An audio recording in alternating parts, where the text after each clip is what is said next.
Hello everyone, welcome to Tejas career academy. Guys, आज हम first and second March का complete एक समरी वे में, अगर हम देखें समराइज्ड वे में, इंपॉर्टेंट करंट अफेयर के क्वेश्चंस को देखेंगे। ठीक है, लेकिन आगे बढ़ने से पहले मैं आपको बताना चाहूंगा कि अगर आपने अभी तक चैनल को सब्सक्राइब नहीं किया है तो चैनल को सब्सक्राइब करें, वीडियो को लाइक शेयर जरूर करें। साथ ही साथ गाइज, आप सभी के लिए इंपॉर्टेंट अनाउंसमेंट ये है कि सीजीपीएससी प्री और मेंस की फ्रेश बैच जो है स्टार्ट हो चुकी है ऑफलाइन मोड में। इसके अलावा एसएससी एंड व्यापम एडीओ, इन दोनों की अगर हम बैचेस के बारे में बात करें तो इवनिंग में हमारे यहाँ ऑफलाइन मोड में अवेलेबल है। आपको यहाँ स्क्रीन पे एक नंबर दिख रहा होगा, आप इस नंबर पे कॉल करके इंफॉर्मेशन ले सकते हैं रिलेटेड ब्रांच और आपके सारे कोर्सेस के बारे में। क्लियर रहेगा। अदरवाइज आप हमारे भिलाई ऑफिस पे ऑफिशियली अगर आप देखेंगे तो यहाँ पे आप ऑफलाइन मोड के लिए भी विजिट कर सकते हैं। ओके, चलिए शुरुआत करते हैं आज के सेशन का। सबसे पहला अगर हम यहाँ पर देखेंगे, पहला क्वेश्चन रखा गया है, महात्मा गांधी राष्ट्रीय ग्रामीण रोजगार गारंटी अधिनियम अंतर्गत समयबद्ध मजदूरी भुगतान में राज्य का कौन सा जिला प्रथम स्थान पर है। ध्यान से देखिएगा, मनरेगा के बारे में बात कर रहा है, मनरेगा के बारे में। ठीक है, मनरेगा के बारे में बात कर रहा है कि आपसे पूछा जा रहा है यहाँ पे कि समयबद्ध मजदूरी भुगतान में राज्य का कौन सा जिला प्रथम स्थान पे है। किस वर्ष के बारे में बात हो रही है, तो ये हो रही है बात आपके वित्तीय वर्ष 2022-23 के लिए। ध्यान रखिएगा, फाइनेंशियल ईयर 22-23 के लिए आपसे क्वेश्चन पूछा जा रहा है। तो आपको याद रखना है कि 22-23 में अगर हम देखें तो एफटीओ, ठीक है, फंड ट्रांसफर ऑर्डर जारी करने में, एफटीओ जारी करने में कोरबा जो है टॉप पे है। कोरबा जो है थ्रू आउट द ईयर 2022 से 23 के फाइनेंशियल ईयर में थ्रू आउट कोरबा जो है टॉप पे है, फर्स्ट रैंक पे है। और साथ ही साथ टोटल अगर हम बात करें तो 94% मजदूरी भुगतान हुई है। ठीक है, 94% जो है मजदूरी भुगतान हुई है। अगर हम देखेंगे यहाँ पे 94% मजदूरी भुगतान हुई है, तो करेक्ट ऑप्शन क्या बन जाएगा, करेक्ट ऑप्शन बन जाएगा यहाँ पर ए, दैट इज कोरबा। इसी के साथ आपको एक चीज और याद रखना है, हाल ही में जनवरी फरवरी की अगर हम बात करें तो एसडीजी सस्टेनेबल डेवलपमेंट गोल में अगर आप देखिएगा तो धमतरी डिस्ट्रिक्ट टॉप पे है।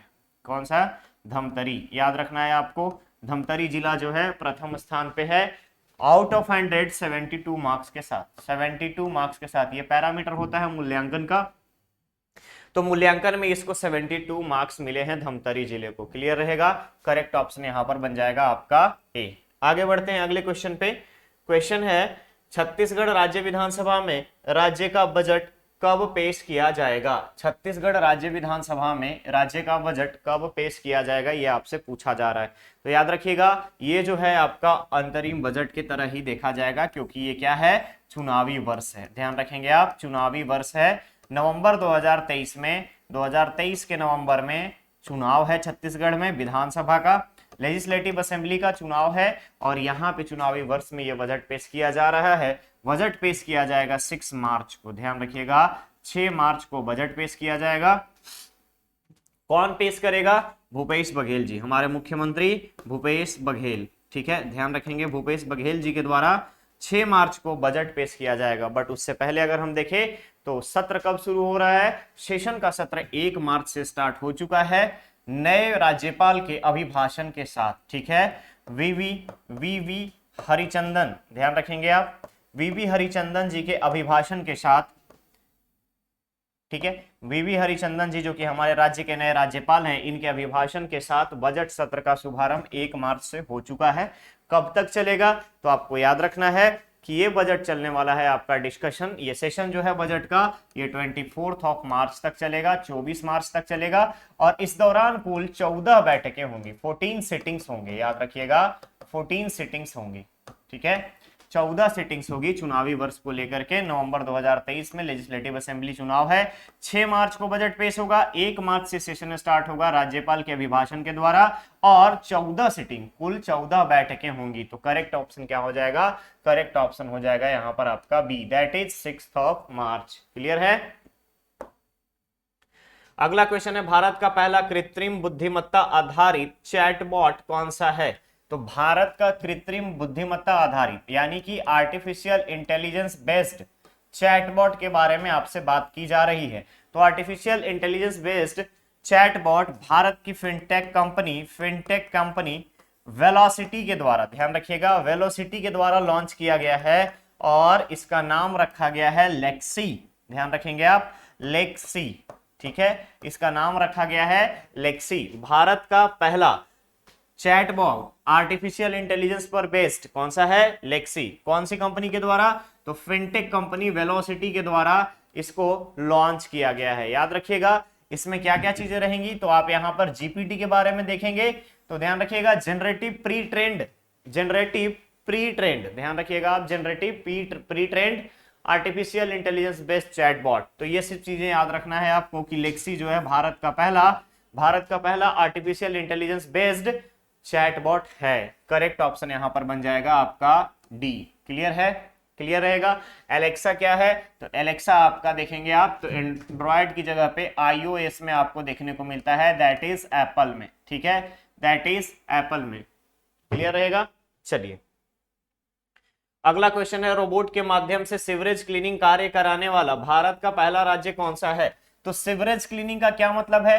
तो सीवरेज क्लीनिंग का मतलब हो गया जो हमारे यहाँ पे गली होती है, नली होती है, नाले होते हैं, इन सब में जो भी कचड़े बहते हैं, कचड़े जो जमा होते हैं, उन सभी को, वेस्टेज को, ध्यान रखिएगा, वेस्ट्स को क्लीन करने के लिए रोबोट का यूज किया जा रहा है। ध्यान रखना है आपको, रोबोट का यूज किया जा रहा है और ये काम करने वाला भारत का पहला राज्य बन गया है केरल। यानी कि केरल में सीवरेज क्लीनिंग का कार्य रोबोट के द्वारा कराया जाता है। ध्यान रखिएगा, रोबोट के द्वारा सीवरेज क्लीनिंग का कार्य कराया जा रहा है। वहां पे जैसे नॉर्मली देखते हैं कि बहुत सारे डिस्क्रिमिनेशन वाली बात आ जाती है कि लोग नदी नाले में उतरना, जहां पे अगर ब्लो हो जाता है, ब्लॉक हो जाता है, ठीक है, तो आप अगर देखे होंगे बहुत सारे लोग क्या करते हैं, वहां पे मेन हॉल को ओपन करके उसके अंदर जाते हैं, देन आफ्टर उसको क्लीन करते हैं। तो अब ये वाला काम नहीं होगा, बल्कि रोबोट इस काम को करेगा, तो करेक्ट ऑप्शन हो जाएगा यहां पर आपका सी, दैट इज केरल। अगला क्वेश्चन है, शिशु संरक्षण माह का आयोजन कब से कब तक किया जाएगा? शिशु संरक्षण माह, ध्यान से देखेंगे, शिशु संरक्षण माह रीजन क्या है? तो शिशु के पोषण, ध्यान रखिएगा, शिशुओं के पोषण और स्वास्थ्य स्तर में सुधार के लिए, स्वास्थ्य स्तर में सुधार के लिए, ठीक है, शिशु संरक्षण माह का आयोजन किया जाएगा छत्तीसगढ़ में। और आप सभी को पता होगा कि हाल ही में वजन त्योहार के डेटा के अकॉर्डिंग हमारा 2.1% की कमी आई है, किसमें? कुपोषण में। ठीक है, अब यहां पर क्वेश्चन के अकॉर्डिंग पूछा जा रहा है कि कब से कब तक पोषण माह मनाया जाएगा। तो याद रखना है 28 फरवरी से लेकर के 31 मार्च तक, 28 फरवरी से लेकर के 31 मार्च तक पोषण माह अभियान चलाया जाएगा छत्तीसगढ़ में, राज्य के सभी शहर में, सभी कस्बों में, सभी ग्राम पंचायतों में, सभी गांवों में। ठीक है, इस चीज को आपको याद रखना है। अब बात यहां पर आती है कि बेहतर सुविधा के लिए क्या किया जाएगा। तो ध्यान रखिएगा, स्वास्थ्य मंत्रालय के द्वारा 23,60,000 बच्चों को, 23,60,000 बच्चों को विटामिन ए, ध्यान रखिएगा है आपको, विटामिन ए, और 23,60,000 बच्चों को विटामिन ए, और इसके अलावा अगर आप देखेंगे तो 26,90,000 बच्चों को, 26,90,000 बच्चों को, 90,000 बच्चों को यहां पर आपका आयरन की गोली और आयरन टैबलेट और फॉलिक एसिड दिया जाएगा। ठीक है, आयरन टैबलेट और फॉलिक एसिड देने का टारगेट रखा गया है। ध्यान रखना है आपको, फॉलिक एसिड देने का टारगेट रखा गया है, जिससे कि शिशुओं के पोषण और स्वास्थ्य स्तर में बेहतर सुधार हो सके। पोषण संरक्षण माह के बारे में पूछा जा रहा था, करेक्ट आंसर होगा 28 फरवरी से 31 मार्च तक, ऑप्शन ए। ठीक है, यहां तक क्लियर रहेगा। चलिए अगला क्वेश्चन है, भारतीय कृषि अनुसंधान परिषद द्वारा आयोजित 20वीं अखिल भारतीय इंटर कृषि यानी इंटर एग्रीकल्चरल यूनिवर्सिटी खेल कूद प्रतियोगिता में IGKV that is Indira Gandhi कृषि विश्वविद्यालय रायपुर को कौन सा स्थान प्राप्त हुआ है? रायपुर को कौन सा स्थान प्राप्त हुआ है? तो याद रखना है, इसका आयोजन किसके द्वारा किया गया? इसका आयोजन किया गया है भारतीय कृषि अनुसंधान परिषद के द्वारा, यानी कि इंडियन एग्रीकल्चरल रिसर्च इंस्टीट्यूट। ठीक है, IARI के द्वारा, इंडियन एग्रीकल्चरल रिसर्च इंस्टीट्यूट के द्वारा हरियाणा के हिसार में इसका आयोजन हुआ था। हरियाणा के हिसार में आयोजन हुआ था। ध्यान रखना है इसको कि हरियाणा के हिसार में इसका आयोजन किया गया। और इसके अलावा अगर आप देखेंगे कब से कब तक आयोजन हुआ, तो 20 से लेकर के 24 फरवरी तक आयोजन हुआ था। 20 से 24 फरवरी तक आयोजन हुआ था। और इंदिरा गांधी कृषि विश्वविद्यालय के छात्रों ने इस खेलकूद में 2 गोल्ड 1 सिल्वर और 1 ब्रॉन्ज मेडल के साथ 6th पोजीशन पे स्टैंड करती है। यानी कि छत्तीसगढ़ का रैंकिंग जो मिला वो आपका 6वां रैंकिंग मिला है। ध्यान रखिएगा, IGKV रायपुर को 6th पोजीशन मिला है। करेक्ट ऑप्शन होगा यहाँ पर आपका बी। क्लियर रहेगा? कितने गोल्ड? 2 गोल्ड 1 सिल्वर 1 ब्रॉन्ज के साथ। क्लियर रहेगा? 2 गोल्ड 1 सिल्वर 1 ब्रॉन्ज, यानी कि 2 स्वर्ण पदक, 1 रजत पदक और 1 कांस्य पदक। क्लियर रहेगा?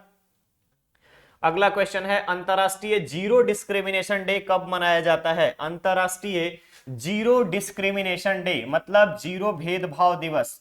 ध्यान रखिएगा, जीरो भेदभाव दिवस के बारे में बात की जा रही है। तो आपको याद रखना है कि जीरो भेदभाव दिवस जो है 1 मार्च को मनाया जाता है। ठीक है, 1 मार्च को मनाया जाता है। और 1 मार्च को और क्या मनाया जाता है, तो आपको यह भी याद रखना है, विश्व नागरिक सुरक्षा दिवस भी मनाया जाता है। वर्ल्ड सिटीजन सिक्योरिटी डे के रूप में भी मनाया जाता है।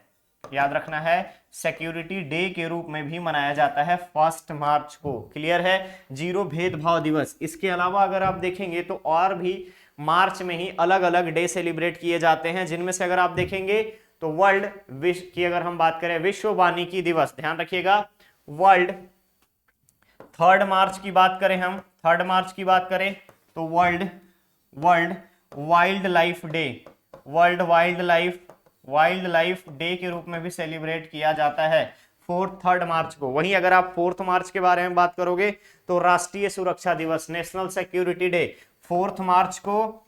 याद रखना है आपको, 4 मार्च नेशनल सिक्योरिटी डे, नेशनल राष्ट्रीय सुरक्षा दिवस, नेशनल सिक्योरिटी डे। क्लियर रहेगा? National security day. इसके अलावा 8 मार्च को क्या सेलिब्रेट करते हैं? International females day. ठीक है, इंटरनेशनल फीमेल डे। इसके अलावा 10 मार्च को अगर हम बात करें तो CISF एस्टेब्लिशमेंट डे। तो यहां पर इंपॉर्टेंट डेज में 8 मार्च आपके लिए भी यहां पे इंपॉर्टेंट हो जाता है। इंटरनेशनल ठीक है, इंटरनेशनल विमेंस डे। ठीक है, इंटरनेशनल विमेंस डे। क्लियर रहेगा? इसके अलावा 10 मार्च की बात करें तो 10 मार्च को क्या सेलिब्रेट करते हैं? CISF central industrial security force establishment day. Clear रहेगा? ये चीजें आपको याद रखनी है इंपॉर्टेंट डेज में मार्च में, till the 10th of March. Clear है? तो यहाँ पे ऑप्शन में आपका पूछा जा रहा था जीरो डिस्क्रिमिनेशन डे के बारे में, तो करेक्ट आंसर क्या हो जाएगा इसका? 1 मार्च, दैट इज सी। ठीक है, चलिए अगला क्वेश्चन है यहाँ पे, हाल ही में राज्य के किस साहित्यकार को विश्व का बड़ा साहित्यिक सम्मान दिया गया है? किस साहित्यकार को विश्व का बड़ा साहित्यिक सम्मान? तो विश्व का बड़ा साहित्यिक सम्मान क्या होता है? अमेरिका। ध्यान रखिएगा, pan America literary award, pan America literary award. ठीक है, pan America literary award. Clear रहेगा? तो ऐसा पहली बार हुआ है कि भारतीय एशियाई मूल, ध्यान रखिएगा, भारत के साथ साथ एशिया का, तो पहली बार भारतीय एशियाई मूल के किसी व्यक्ति को हिंदी के लिए, हिंदी साहित्य के लिए, ध्यान रखेंगे, एशियाई मूल के व्यक्ति को हिंदी साहित्य के लिए, हिंदी भाषा के लिए, हिंदी भाषा के उपन्यासकार, हिंदी भाषा के उपन्यासकार साहित्यकार। ठीक है, याद रखना है, साहित्यकार विनोद कुमार शुक्ल जी को पैन अमेरिका लिटरेरी अवार्ड से सम्मानित किया गया है। पैन अमेरिका लिटरेरी अवार्ड से सम्मानित किया गया है। कहाँ के हैं ये हैं रायपुर के, याद रखना है, छत्तीसगढ़ के। पैन अमेरिका लिटरेरी अवार्ड से सम्मानित किया गया है भारतीय एशियाई मूल के पहले व्यक्ति, हिंदी भाषा के उपन्यासकार और साहित्यकार। तो ये award, pan America literary award, विश्व का साहित्य के मामले में सबसे बड़ा अगर आप नोबेल पुरस्कार को देखते हैं, उसी तरीके से पैन अमेरिका लिटरेरी अवार्ड भी है, जिसमें जिसमें अगर आप देखेंगे तो यहां पर हमें यह देखने को मिलता है कि अमेरिकी पैन अमेरिका लिटरेरी अवार्ड में जो व्यक्ति उपन्यास के क्षेत्र में, साहित्य के क्षेत्र में, विश्व अंतरराष्ट्रीय साहित्य के क्षेत्र में उत्कृष्ट और महत्वपूर्ण योगदान देता है, उसी को पैन अमेरिका लिटरेरी अवार्ड से सम्मानित किया जाता है। तो इस साल का पैन अमेरिका लिटरेरी अवार्ड सम्मान विनोद कुमार शुक्ल को दिया जाएगा। करेक्ट ऑप्शन यहां पर बन गया डी। ठीक है, क्लियर रहेगा। चलिए अगला क्वेश्चन है, प्रदेश के किस ग्राम पंचायत को स्वच्छ सुजल शक्ति सम्मान दिया जाएगा? ध्यान रखेंगे, किस ग्राम पंचायत को स्वच्छ सुजल शक्ति सम्मान। तो स्वच्छ सुजल शक्ति सम्मान अगर आप देखिएगा तो यहां पर क्यों दिया जाएगा, तो जितने भी गंदे पानी है उनके प्रॉपर, ठीक है, उनके उचित निराकरण के लिए और सभी घरों तक शुद्ध पेयजल पहुंचाने हेतु महिलाओं के योगदान के लिए स्वच्छ सुजल शक्ति सम्मान दिया जाता है। और इस साल ग्राम पंचायत छत्तीसगढ़ में बात करें तो पंतोरा ग्राम पंचायत, ध्यान रखिएगा, पंतोरा ग्राम पंचायत। पंतोरा कहां पे है? पाटन विधानसभा, दुर्ग जिला। पाटन विधानसभा जिला दुर्ग। ठीक है, याद रखना है आपको, जिला दुर्ग। अब बात आती है कि यहाँ पे नारी कौन है, यानी कि वो महिला कौन है जिसे ये अवार्ड दिया गया है, सम्मान दिया गया है। तो याद रखना है अंजिता गोपेश साहू। ठीक है, अंजिता गोपेश साहू इनका नाम है। इसी महिला को, जो कि सरपंच है वहां की, अंजिता गोपेश साहू को स्वच्छ सुजल शक्ति सम्मान दिया जाएगा राष्ट्रपति के द्वारा। क्लियर रहेगा, राष्ट्रपति के द्वारा। आगे बढ़े, करेक्ट ऑप्शन यहां पर हो जाएगा आपका ए। आगे बढ़ते हैं नेक्स्ट क्वेश्चन पे। क्वेश्चन है, छत्तीसगढ़ राज्य में जनऔषधि दिवस कब मनाया जाएगा? तो सबसे पहले जनऔषधि दिवस मनाने से पहले आपको याद रखना है जन औषधि अभियान के बारे में, जन औषधि अभियान। ठीक है, इसमें अगर आप देखेंगे तो जन औषधि अभियान सस्ती भी और अच्छी भी, इसका कोट्स क्या है? सस्ती भी और अच्छी भी, ध्यान रखिएगा, और अच्छी भी। इस अभियान को छत्तीसगढ़ में 1 मार्च से लेकर 7 मार्च तक चलाया जाएगा। कब से? 1 मार्च से 7 मार्च तक चलाया जाएगा। और 7 मार्च को जन औषधि दिवस के रूप में मनाया जाएगा। ध्यान रखिएगा, जन औषधि दिवस के रूप में मनाया जाएगा। और इस पूरे 7 दिनों के दौरान 1 से 7 मार्च के बीच में राज्य के सभी जिले, सभी ग्राम पंचायत, सभी विकास खंडों में अलग अलग तरीके से शिविर लगा करके स्वास्थ्य के बारे में जानकारी दी जाएगी। ध्यान रखिएगा, स्वास्थ्य शिविर लगाया जाएगा, जनऔषधि केंद्रों के बारे में बताया जाएगा। क्लियर है? तो करेक्ट ऑप्शन बन जाएगा यहाँ पे 7 मार्च को छत्तीसगढ़ में जन औषधि दिवस मनाया जाएगा। करेक्ट ऑप्शन बन जाएगा यहाँ पर आपका बी। ठीक है, चलिए आगे बढ़ते हैं। अब यहाँ पर आपकी बारी है स्टूडेंट धर्मा की। ये था पूरा आपका 10 क्वेश्चंस का सेट। अब यहाँ पे क्वेश्चन है, the agriculture innovation mission for climate initiative में शामिल होने वाला नवीनतम राष्ट्र कौन सा है?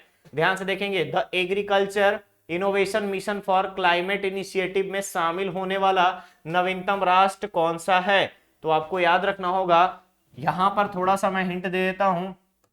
Agriculture innovation mission for climate, AIM4C, ये इसका टैगलाइन है। और इसी के साथ ध्यान रखिएगा, यूनाइटेड स्टेट ऑफ अमेरिका और यूनाइटेड स्टेट ऑफ एमिरेट्स की अगर हम बात करें, संयुक्त राज्य अमीरात, दोनों ने मिलकर के खाद्य सुरक्षा और कृषि का, स्मार्ट कृषि में योगदान हेतु AIM4C मिशन की शुरुआत की है, पहल की शुरुआत की है। और इसमें हाल ही में कौन सा देश शामिल हुआ है ये आपको बताना है। इसका आंसर आप कमेंट बॉक्स में कमेंट करके हमें देंगे।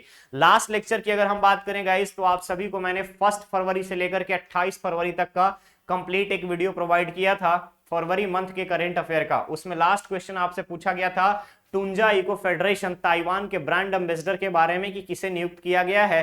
तो ध्यान रखना है आपको, बिलासपुर के आशुतोष तिवारी एमएससी बायोटेक्नोलॉजी के स्टूडेंट, जिन्होंने सिकल सेल के ट्रैकिंग के लिए डिवाइस, सर्वाइकल कैंसर की अगर हम बात करें तो सिकल सेल्स और सर्वाइकल कैंसर को ट्रैकिंग के लिए उन्होंने एक डिवाइस बनाया है। तो आशुतोष तिवारी को टुंजा इको फेडरेशन, ध्यान रखेंगे, टुंजा इको फेडरेशन का अम्बेसडर नियुक्त किया गया है। क्लियर रहेगा। तो आज के सेशन में बस इतना ही, मिलते हैं बहुत ही जल्द हम लोग नेक्स्ट और नए सेशन में। बने रहिए तेजस करियर एकेडमी चैनल पे, चैनल को सब्सक्राइब करें, वीडियो को लाइक शेयर जरूर करें। Thank you so much.